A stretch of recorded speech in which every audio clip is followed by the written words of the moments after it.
BRS party గుర్తుపై గెలిచి ఇతర పార్టీలలో చేరుతున్న ఎమ్మెల్యేలపై కేసీఆర్ సంచలన వ్యాఖ్యలు చేశారు. పార్టీయే నాయకులను సృష్టిస్తుంది అన్నారు. యువకులే మా నాయకులని తెలిపారు. పార్టీ గుర్తుపై గెలిచి అధికార పార్టీలో చేరుతున్న ఎమ్మెల్యేలపై బీఆర్ఎస్ పార్టీ అధినేత మాజీ ముఖ్యమంత్రి కేసీఆర్ సంచలన వ్యాఖ్యలను చేశారు. పోతే పోనీ అని పేర్కొన్నారు. పార్టీని వీడి దొంగల మాదిరి కలిసే వారి గురించి బాధ లేదని తెలిపారు. తెలంగాణ సాధించిన మనకు ఇదో లెక్క అని కొట్టిపారేశారు. ఈ మేరకు పార్టీ కార్యకర్తలకు కేసీఆర్ భరోసా ఇచ్చారు. పార్టీయే నాయకులను తయారు చేస్తుంది తప్ప నాయకులు పార్టీని ప్రభావితం చేయలేరని పేర్కొన్నారు. నాడైనా నేడైనా నాయకులను తయారు చేస్తున్నది పార్టీనే. మెరికల్ లాంటి యువ నాయకులను పార్టీ సృష్టిస్తుందని కేసీఆర్ పేర్కొన్నారు. సిద్దిపేట జిల్లా ఎర్రవల్లిలోని తన వ్యవసాయ క్షేత్రంలో శుక్రవారం కేసీఆర్ పార్టీ కార్యకర్తలతో సమావేశమయ్యారు. రోజు రోజుకు కేసీఆర్ ను కలిసేందుకు పెరుగుతున్న ప్రజలతో ఎర్రవెల్లి ప్రాంతం సందడి నెలకొంది. పార్టీ కార్యకర్తలు, నాయకులు, సాధారణ ప్రజలతో కలిసి కేసీఆర్ అంతకుముందు ఉమ్మడి నిజామాబాద్ జిల్లా నేతలతో కేసీఆర్ ప్రత్యేకంగా సమావేశమయ్యారు. ఈ సందర్భంగా పార్టీ బలోపేతంపై చర్చించారు. సమావేశంలో మాజీ మంత్రులు కేటీఆర్, వేముల ప్రశాంత్ రెడ్డి, ఎమ్మెల్యేలు కౌశిక్ రెడ్డి, మాజీ ఎమ్మెల్యేలు భల్కా సుమన్, జీవన్ రెడ్డి, గంప గోవర్ధన్, జాజుల సురేందర్, హనుమంత్ షిండే తదితరులతో కేసీఆర్ మాట్లాడారు. పార్టీని వీడుతున్న ఎమ్మెల్యేల విషయమై ఈ సమావేశంలో మాజీ సీఎం కేసీఆర్ కీలక వ్యాఖ్యలు చేశారు.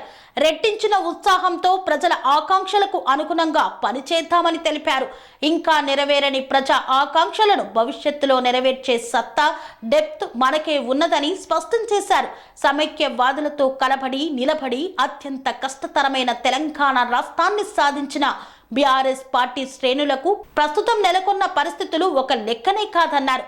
పార్టీ నుండి పోయి దొంగల్లా కలుస్తున్న నాయకుల గురించి ఏమాత్రం ఆలోచించవద్దని పార్టీ శ్రేణులకు సూచించారు. ఒకరు పోతే 10 మంది నాయకులను పార్టీ తీర్చిదిద్దుకుంటామని పునరుద్ఘాటించారు. తెలంగాణ ప్రగతి ప్రస్థానంలో చేరుకోవలసిన మైలురాళ్లు ఇంకా చాలా ఉన్నాయి.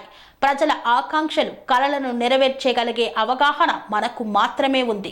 తెలంగాణ ఆత్మను అర్థం చేసుకుంటూ సమస్యల లోతును పట్టుకోగలిగి పరిష్కరించగలిగే సత్తా ఉద్యమాన్ని నడిపించి రాష్ట్రాన్ని సాధించిన బీఆర్ఎస్ మాత్రమే ఉందని కేసీఆర్ వివరించారు. కోరుట్ల, జగిత్యాల నియోజకవర్గాల నుండి నాయకులతో కూడా కేసీఆర్ సమావేశమై భరోసానిచ్చారు. ఈ సందర్భంగా కేసీఆర్ మాట్లాడుతూ రెట్టించిన ఉత్సాహంతో భవిష్యత్తులో ఇంకా బాగా ప్రజల కోసం పని చేయాల్సి ఉంది. కొన్నిసార్లు ప్రజాస్వామ్యంలో అబద్ధపు ప్రచారాలను నమ్మి ప్రజలు బోల్తా పడుతుంటారు. మొన్నటి ఎన్నికల్లో అదే జరిగింది. అంత మాత్రాన నిరుత్సాహపడొద్దు. అధికారం ఉంటేనే పని చేస్తామంటే పద్ధతి కాదు.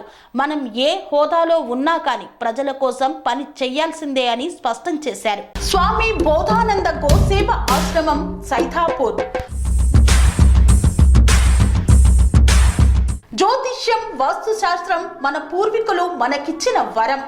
దుర్గాదేవి, కాలభైరవ ఉపాసనతో వాక్సిద్ధి పొందిన శ్రీ శ్రీ బోధానందగిరి స్వామివారు మీకు ఎలాంటి సమస్యలున్నా, వాటిలో ముఖ్యంగా ధన నష్టం, ఆరోగ్య నష్టం, భార్యాభర్తల మధ్య గొడవలు, ప్రేమించుకున్న వారు దూరం అవడం, ఎన్ని సంబంధాలు వచ్చినా పెళ్లి ముడి పడకపోవడం, రోడ్డు ప్రమాదాలు, అప్పుల బాధలు, వ్యవసాయంలో నష్టాలు, పెద్దల మాట పిల్లలు వినకపోవడం, ఆరోగ్య శాంతి, గృహశాంతి, మనశ్శాంతి లేకపోవడం, ఇలాంటి సమస్యలు ఉన్నట్లయితే ఒక్కసారి స్వామీజీని కలవండి.